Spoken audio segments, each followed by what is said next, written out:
এখানে আমি দেখতে পাচ্ছি যুবক ভাইরা বাহিরে দাঁড়িয়ে আছেন বেশি। আমি আপনাদের মতোই একজন যুবক, আপনাদের মনের যে কি কষ্ট ভাই ওইটা আমি খুব ভালো বুঝি। ওই মনের কষ্ট দূর করার ওষুধ আমার কাছে আছে, একটু চলে আসেন, শেষ মেশে একটা আমল বলে দেবো নে, কাছের মানুষটি পাওয়া যাবেন ইনশাআল্লাহ। নাকি লাগবে তো নাকি?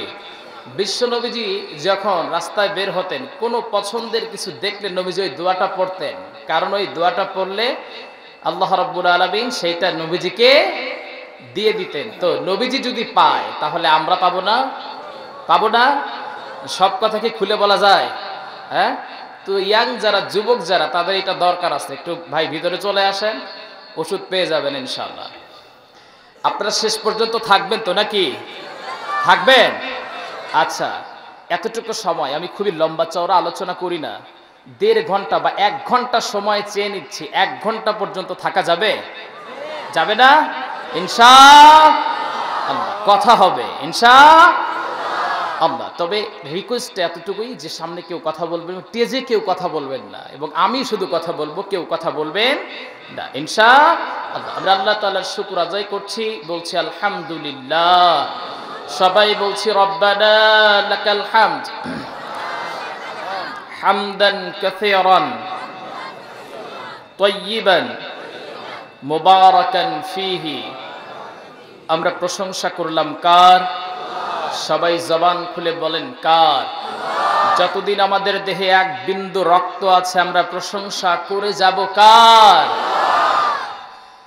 সেই রব্বে কারীম কোরআনুল কারীমের মধ্যে বলেন, وَلَقَدْ بَعَثْنَا فِي كُلِّ أُمَّةٍ رَسُولًا أَنِ اعْبُدُوا اللَّهَ وَاجْتَنِبُوا الطَّاغُوتَ। সবাই বলি আল্লাহু আকবার। রব্বে কারীম ওই কালামুল্লাহ শরীফের মধ্যে ডেকে বলেন, প্রত্যেকটা কওমের ভিতরে কওমের মানুষগুলোকে বুঝানোর জন্য আমি আল্লাহ পাক একটা করে রাসূল প্রেরণ করেছি। যুগে যুগে প্রত্যেকটা কওমের মানুষের কাছে আল্লাহ রাব্বুল আলামিন একটা করে রাসূল প্রেরণ করেছেন। তারা দাওয়াত দিয়েছে আল্লাহর দিকে ফিরে আসো, আর তোমরা তাগুতকে পরিত্যাগ করো, মানে শয়তানকে তোমরা পরিত্যাগ করো। ইন্নাহু লাকুম আদুউম মুবিন, নিশ্চয়ই শয়তান তোমাদের প্রকাশ্য শত্রু। তার মানে হলো আমাদের সেই ধারাবাহিকতায় আল্লাহ পাক আমার আপনার জন্য একটা মনোনীত রাসূল প্রেরণ করেছেন, যেটা আল্লাহ পাক শ্রেষ্ঠ দয়া করেছেন, মায়া করেছেন। সেই শ্রেষ্ঠ নিয়ামতটা হলো 3টা নিয়ামতের ভিতরে প্রথম নাম্বার আল কোরআন আল কারীম, আর 2 নাম্বার যে নিয়ামতটা দিলেন আমাদেরকে, সেই নবীটার নাম হলো সাইয়্যিদুল কাওনাইন রাহমাতাল লিল আলামিন, বিশ্ব নবী মুহাম্মদুর রাসূলুল্লাহ।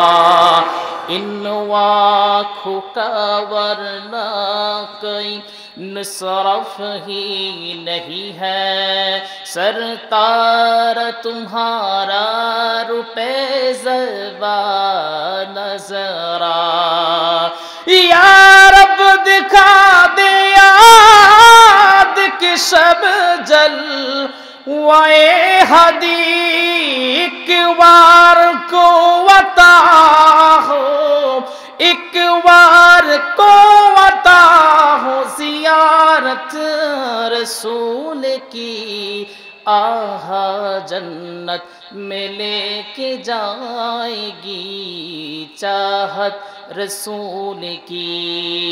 সবাই বলি আল্লাহু আকবার। আমার ভাইয়েরা, সেই নবীজি আমাকে আপনাকে আল্লাহর দিকে ডেকেছেন, একমাত্র আল্লাহর গোলামি করো। কারণটা কি? আল্লাহ পাক কেন আমাদেরকে, আল্লাহ পাকের রাসূলরা কেন আল্লাহর দিকে আমাদেরকে ডেকেছেন? কারণটা কি? কারণটা হলো আল্লাহ পাক বলছেন, আল্লাযী খালাকা সাবআ সামাওয়াতি তিবাকা মা তারা ফি খালকির রাহমানি মিন তাফাউত ফারজি'ল বাসারা হাল তারা মিন ফুতুর। সবাই বলি আল্লাহু আকবার। আল্লাহ পাক ওই আসমানটা বানিয়েছেন, সপ্ত স্তরে আসমান বানালেন। রাফিউন আরফালুন কাইদুম মাউন আরাকা রুকনা আরুবা, এই যে 7টা আসমান আল্লাহ পাক বানালেন, আল্লাহ পাক বলেন সূরা মুলুকের ভিতরে আল্লাহ পাক ডেকে বলে গোলাম 3 নাম্বার আয়াতের ভিতরে বলেন আল্লাহ পাক ডেকে বলে ও আমার গোলাম ওই আসমানের দিকে তাকা, কোন খুঁত কোন ত্রুটি তুই দেখতে পাস কিনা? যে অ্যানসার দিচ্ছেন সুম্মারজিল বাসারা কাররাতাইন ইয়ানকালিব ইলাইকাল বাসারু খাসিআও ওয়া হুয়া হাসির। সবাই বলে আল্লাহু আকবার। আল্লাহ পাক বলেন অতঃপর তোমার দৃষ্টিটা ফিরে আসবে, ওই আকাশের ভিতরে কোনো খুঁত তুমি পাবে না, ঠিক কিনা? এই যে সামিয়ানা করেছে, কত কয়েকটা খুঁটি লাগানো হয়েছে, তবে এই সামিয়ানাটা ঠিক আছে, কিন্তু আপনি আসমানের দিকে তাকান, কোনো খুঁটি নাই, খুঁটিবিহীন আসমানটাকে যিনি সুশোভিত করেছেন তারকা দিয়া, সূর্য দিয়া, চন্দ্র দিয়া যিনি সুশোভিত করেছেন তিনি কে? আমার ভাইরা, আমার বন্ধুগণ, রব্বে কারীম ওই কোরআন কারীমের মধ্যে সুন্দর করে বান্দাদেরকে বলছেন, বান্দারা আমার শোনো, আমি তোমাদেরকে এত নিয়ামত দিয়েছি তুমি কখনোই কল্পনা করতে পারবা?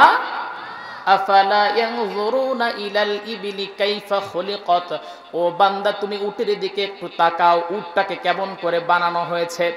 আল্লাহ পাক উট সম্পর্কে কেন বললেন যে উটটা কেমন করে বানানো হয়েছে? বান্দা একটু তাকাও। আমার ভাইরা, আমি এই আয়াতটা যখন পড়লাম, আমি উট নিয়ে একটু সার্চ দিলাম গুগলে, যে উটের কি বিশেষত্ব আছে, কি বৈশিষ্ট্য আছে, যার কথা কোরআনে আল্লাহ পাক বললেন। তাজ্জব হয়ে গেলাম আমি, এই জন্য তাজ্জব হয়ে গেলাম। উট এমন একটা প্রাণী যেই রৌদ্র প্রখর রৌদ্র মানুষের দেহের তাপমাত্রায়, অতিরিক্ত তাপমাত্রায় মানুষের দেহ যেখানে ঝলসে যাবে সেই জায়গায় উঠে ওই মাত্র ঘাম শুরু হয়। সুবহানাল্লাহ বলতে পারেন নাই? মানে আপনি যত উত্তাপে যাবেন মরুভূমির ভিতরে, তখন আপনার চামড়া ত্বক নষ্ট হয়ে যাবে, ঠিক ওই সময় উটের ঘাম বের হয়, তার মানে তখন ওর দেহে কিছু হয় না।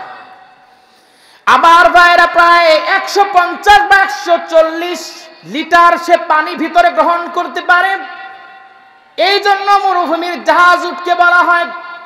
এই যে উটের দিকে তাকান, আল্লাহ পাক মানুষের গোলামের জন্য, আল্লাহ পাক মানুষের খেদমতের জন্য বানিয়েছেন। আবার আপনি একটা ঘোড়ার দিকে তাকান, সারাটা দিন আপনার জন্য কষ্ট করতেছে, কিন্তু সারাটা দিন পর আপনি কোন জায়গায় তাকে বসার জন্য, ঘুমানোর জন্য ব্যবস্থা করে দিলেন, একটা বারের জন্য কিন্তু উটটা আপনার কাছে কিন্তু বলে নাই মালিক সারাটা দিন কত কাজ করলাম, এমন একটা জায়গায় রাখলা, আমার এখানে তো ভালো লাগে না, ভালো পানিও তো দাও নাই, ভালো খাবারও তো আমারে দাও নাই। আমার ভাইয়ের একটা কুকুরের দিকে তাকান। আজকে মানব সভ্যতার ভিতরে এমন একটা বিষয় আমরা ফলো করতেছি, মানুষ আল্লাহর কথা শুনে মাহফিলে আসে ঠিক, কিন্তু হুজুরের ঢং কেমন, কণ্ঠ কেমন, বাচন ভঙ্গি কেমন, এইগুলো দেখার জন্যে। কিন্তু হুজুর কি বলে সেটা আমলে নিতে চায় না।